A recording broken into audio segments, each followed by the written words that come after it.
YTN은 코로나19 방역 사업에서의 불법 계약에 대해서 연속 보도하고 있는데요.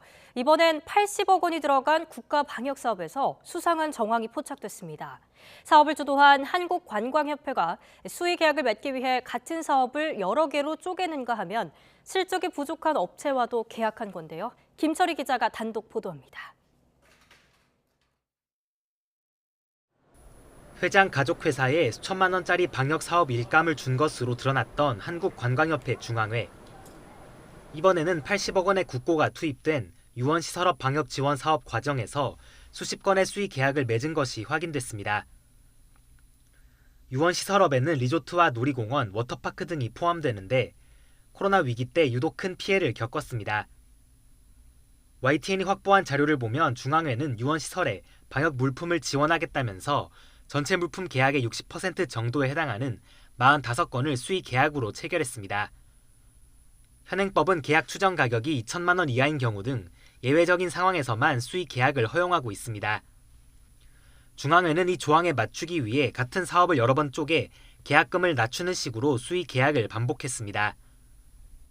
이런 쪼개기 수의 계약은 정상적인 경쟁을 막는다는 점에서 위법이라는 지적이 꾸준히 제기됐습니다.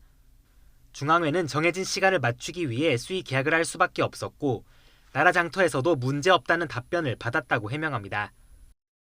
기본적으로 이제 경쟁을 다 하고 싶었는데 이게 2회 유찰을 하다 보니까 그냥 2, 3주가 훅 날아가더라고요. 다만 특정 업체에 특혜를 준 적은 없고 인터넷에서 필요한 물건을 찾은 뒤 업체에 직접 연락하는 식으로 계약을 맺었다고 덧붙였습니다. 하지만 확인해보니 역시 사실과 달랐습니다. 일부 업체는 인터넷 검색만으로는 판매처를 찾을 수 없었던 데다 해당 물품을 제대로 조달한 적도 없었던 겁니다. 이게 공개적인 쇼핑몰이 아니라서 키트는 지금 쇼핑몰에서 판매 안 하고 있고요.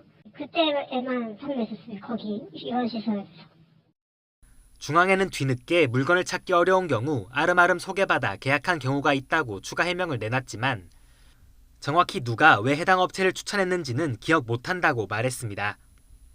쪼개기 수의 계약에 수상한 정황까지 드러난 만큼 전체 계약에 대한 명확한 조사가 필요하다는 지적이 나옵니다. 수상한 정황이 드러난 만큼 한국관광협회 중앙회가 각 업체와 어떻게 계약을 맺은 것인지 전체에 대한 명확한 조사가 필요해 보입니다. 긴급 수의 계약 사유에 감염병 예방이 포함된 건 지난 2020년입니다.